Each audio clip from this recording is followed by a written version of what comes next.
You know, it's been said that it was Frank Sinatra's favorite place to eat. Patsy's Italian restaurant here in Midtown. And right now, Patsy's is displaying never-before-seen photos of Old Blue Eyes as a tribute to its most famous patron. Joining us now to tell us more about it are the executive chef and co-owner of Patsy's, Sal Scogdamillo, and the photographer who actually took the pictures, Bobby Bank. Welcome, both of you. Thank you. Nice to be here. Sal, I've got to ask you to tell the story about how Frank Sinatra came to make your place his home, where he hung out all the time. Tell the story about what your grandfather did. One time, it was when Frank was down and out, like in the early 50s. He was breaking up with Ava Gardner. He didn't have any movie deals. He before From Here to Eternity. Grandpa saw Frank the day before Thanksgiving, and Frank said to my grandfather, Patsy was my grandfather, said, I'd like to come in tomorrow, book me a table for one. We're closed on Thanksgiving. No, we've never been open on Thanksgiving. He didn't tell Frank about that we were closed. Mm-hmm. He came in the next day by himself.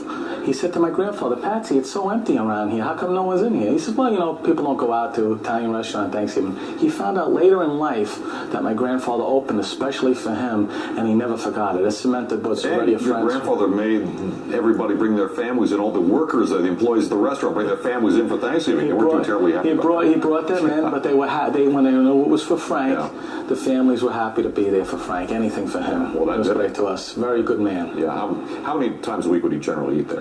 When he was in town, you'd see him at least 2 or 3 times during the time he was in town. And my grandfather actually met him 2 years before he opened Patsy's. The late Tommy Dorsey brought him in and said, hey, Patsy, I got a skinny kid from Hoboken. I want you to fatten him up for us. So it really cemented the relationship. He never got fat, though.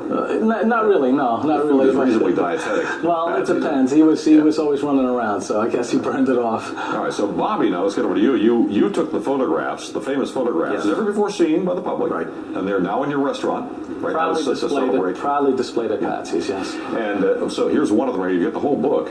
Tell us about how it happened that you were in the recording studio during this session and you got to snap Sinatra's photos. Well, I was working at Media Sound Recording Studios, the old church on 57th Street, working for producer-arranger Charlie Colello, and did a lot of recording sessions with him, and he invited me for this particular session. Here's one of your photos right now. So Sinatra didn't know you were going to be there. You were there with the recording studio. Yeah. So you snapped this. How'd you get him to smile like that? Just luck, I guess. Yeah. You know, I was 22 when I did this. Yeah. Oh, yeah. And what's he doing there? Taking a break? Coffee here, and then to the right of him is Jilly Rizzo. We have some more photos. Frank is there. There's Barbara, and then there's Jilly Rizzo, and then to the extreme right is Charlie Colello. So was it exciting for you as a 22-year-old photographer to snap Old Blue Eyes? Larger than life, actually. I mean, there he was in front of me, and I ended up shooting 11 rolls, and he would do his vocals and then come in to listen to the playback. So yeah, 22 years old, it was kind of exciting. All right. And Sal, what do you have here? You brought some stuff with you. This has nothing to do with Sinatra, but it looks like it's... Well, it does. In Patsy's cookbook, the foreword was written by his daughter, Nancy Sinatra. Oh, there's a tie. Very proud. And these are some of the products that we put out there. Frank would like his sauce without garlic.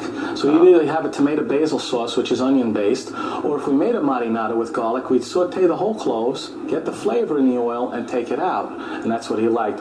It was so exciting. I'll never forget the first time I cooked for him. I was 21 years old. And my father was a chef before me. My father was out in the dining room taking care of Frank, was in a suit. And he said, what are you doing here? He says, well, my son took over the kitchen. Frank said, let me see him. So I'm in the kitchen. Frank walks in. He said, and I looked up. I said, Mr. Sinatra. He says, hey, kid, make sure you cook as good as your pop does. And you know what he was doing? He was just trying to make me feel at ease because I was a nervous wreck. Well, that's great. Thank you both for coming in. It's such a pleasure. Love to take a look at those photographs. Good stuff. Good memories. Take care. Thank you.